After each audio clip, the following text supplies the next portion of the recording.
مسجد کے 15 آداب۔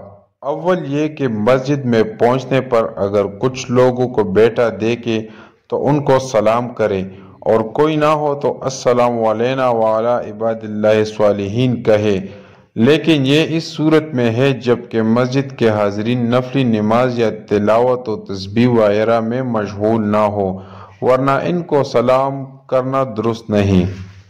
دوسرے یہ کہ مسجد میں داخل ہو کر بیٹھنے سے پہلے 2 رکعت تحیۃ المسجد کی پڑھے، یہ بھی جب ہے کہ اس وقت نماز پڑھنا مکروہ نہ ہو، مثلا عین آفتاب کے طلوع یا غروب یا استواء نصف النہار کا وقت نہ ہو۔ تیسرے یہ کہ مسجد میں خرید و فروخت نہ کرے۔ چوتھے یہ کہ وہاں تیر اور تلوار نہ نکالے۔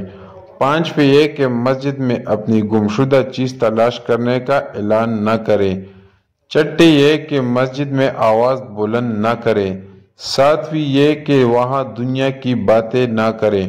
آٹھویں یہ کہ مسجد میں بیٹھنے کی جگہ میں کسی سے جھگڑا نہ کرے۔ نویں یہ کہ جہاں صف میں پوری جگہ نہ ہو وہاں گھس کر لوگوں پر نگی پیدا نہ کرے۔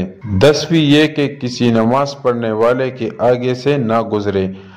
11ویں یہ کہ اپنے بدن کے کسی حصے سے نہ کھیلے۔ 12ویں یہ کہ اپنی انگلیاں نہ چٹیائے۔ 13ویں یہ کہ مسجد میں تھوکنے ناک صاف کرنے سے پرہیز کرے۔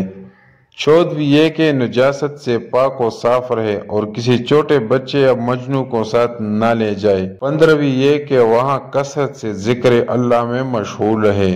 قرطبی نے یہ 15 آداب لکھنے کے بعد فرمایا ہے کہ جس نے یہ کام کر لیے اس نے مسجد کا حق ادا کیا اور مسجد اس کے لیے حرز و امان کی جگہ بن گئی۔